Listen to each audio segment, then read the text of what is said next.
मेरा नाम खुशी है।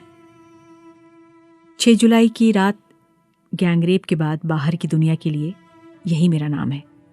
अभी 10 दिन जेल में काट कर लौटे हैं। हाँ, ठीक सुने आप, गैंगरेप मेरा हुआ और जेल भी हम ही को जाना पड़ा। मेरे साथ मेरे 2 दोस्तों को भी जेल जाना पड़ा, कल्याणी दीदी और तन्मय भैया, जो मेरे साथ हर समय खड़े थे। आगे की लड़ाई में भी वो दोनों मेरे साथ हैं, हमको पता है। उन दोनों को अभी भी जेल में ही रखा है। 10 जुलाई को दोपहर का समय होगा, हमको अररिया महिला थाना जाना था। फिर उसके बाद जज साहब के पास अपना 164 का बयान लिखवाना था।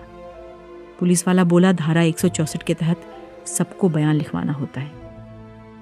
हम पैदल ही कल्याणी दीदी, तन्मय भैया और कुछ लोगों के साथ अररिया जिला कोर्ट पहुंचे। हम स्कूल में पढ़े लिखे नहीं हैं, लेकिन 22 साल की उम्र में हम बहुत कुछ देखे हैं और उससे सीखे हैं।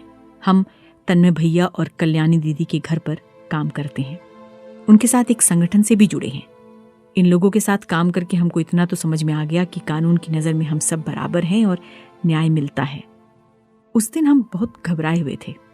जज साहब के सामने बयान जो देना था, जब कोर्ट पहुंचे तो हमको नहीं पता था कि वहाँ वो लड़का भी होगा जो हमको उस रात मोटरसाइकिल सिखाने के नाम पर दूसरे लड़कों के पास छोड़कर भाग गया था।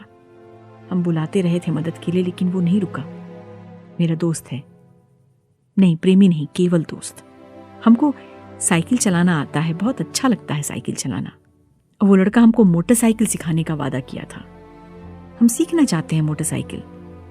कितना अच्छा लगता है, अपनी मनमर्जी से कहीं भी जा सकते हैं। कुछ दिन तो अच्छे से सीखे उसके साथ। फिर 6 जुलाई की रात उसी बहाने हमको वो कहीं और लेकर चला गया। उसके बाद तो जो हुआ मेरे साथ, उसी कारण हम कोर्ट में खड़े थे। कोर्ट में उसको जब वहां खड़े देखे, उसकी माँ भी वही थी, तो हम और घबरा गए। मेरे सामने उस रात की सारी बात फिर से चलने लगी। क्या कुछ ऐसा नहीं हो सकता था कि हमको उसका सामना नहीं करना पड़ता अदालत में? क्या मेरा बयान अलग जगह पर नहीं लिया जा सकता था? मेरा मन बेचैन हो गया। मन क्या जल्दी से बयान हो और हम उस जगह से निकल जाएं। मेरा सर चकरा रहा था, लेकिन हमको 3-4 घंटा वहीं गर्मी में खड़े रहकर इंतजार करना पड़ा। क्या किसी जगह कुर्सी मिल सकती थी ताकि बैठकर हम अपने बेचैनी पर काबू पा सके, घबराहट पर काबू पा सके? हमको याद आ रहा था कि हम उस रात के बाद कितना परेशान हो गए थे। हम तो किसी को बताना नहीं चाहते थे कि मेरे साथ क्या हुआ। हमको पता था कि रेप के साथ कितनी बदनामी जुड़ी हुई है। सब परिवार, सारा समाज क्या कहेगा, क्या हमको ही दोष देगा? क्या मेरा साइकिल चलाना, उस शाम उस लड़के के साथ मोटरसाइकिल सीखना, आज़ादी से घूमना फिरना, संगठन की दीदी लोगों का साथ देना, प्रदर्शन में जाना, क्या इस सब में मेरे रेप की वजह ढूंढेंगे? यही सब मेरे दिमाग में चल रहा था। और बहुत कुछ ऐसा हुआ भी। मोहल्ले में लोग बोलने लगे कि ये लड़की पढ़ी लिखी नहीं है, फिर भी साइकिल चलाती है, स्मार्टफोन रखती है। मेरे में ही खोट निकालने लगे। लेकिन मेरी बुआ बोली कि अगर अभी नहीं बोलोगी तो ये लड़के फिर तुमको परेशान करेंगे।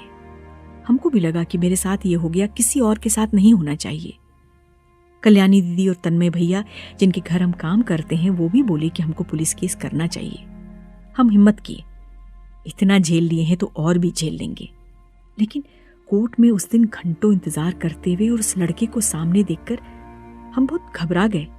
आप होते तो आपको कैसा लगता? इन 4 दिन में हम कितनी बार तो रेप की रात की कहानी पुलिस को बताए होंगे। कई बार तो हमको ही इस घटना का जिम्मेदार बताया गया। एक पुलिस वाला मेरा पूरा मामला सबके सामने पढ़ दिया। इसके बाद जिसके खिलाफ हम शिकायत लिखवाए थे, उसके परिवार वाले हमसे बात करने की कोशिश करने लगे। यहां तक बोले कि शादी कर लो।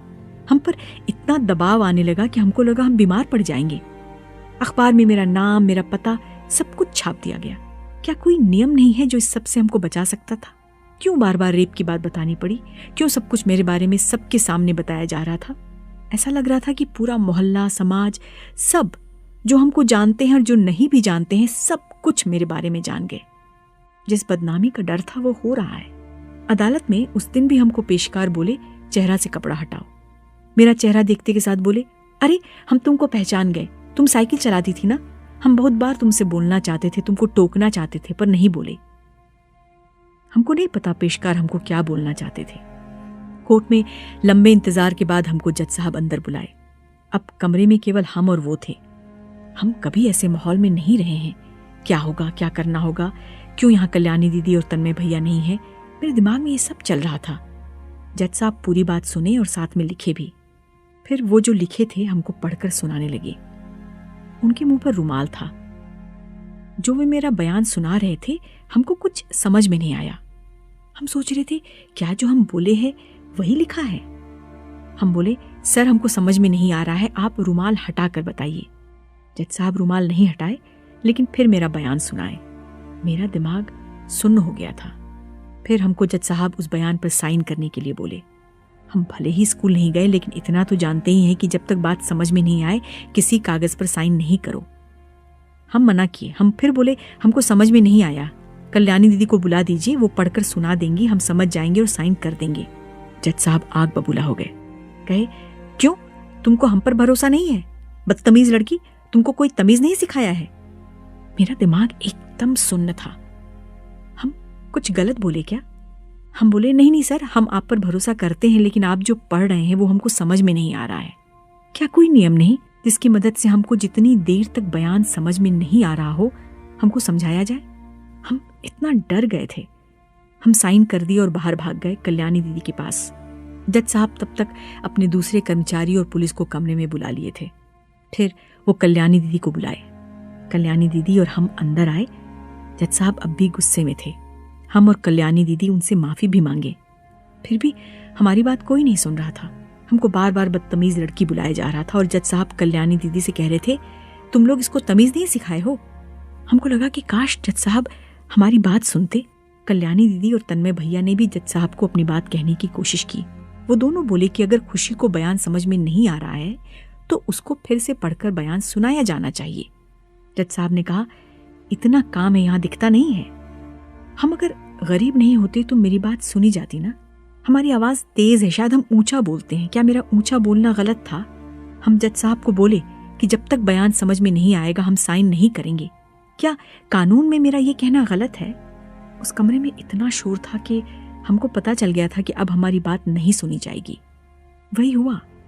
हम, तन्मय भैया और कल्याणी दीदी वहीं खड़े थे।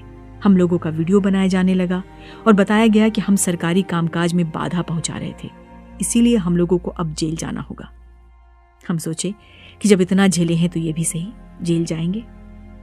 हमको 10 दिन बाद बेल मिल गई, लेकिन जो मेरे साथ खड़े थे उनको अब तक जेल में रखा गया है।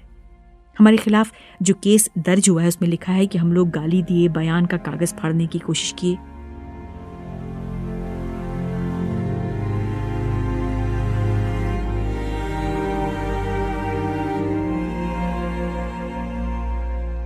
जज साहब क्या हमारी बात सुन सकते थे?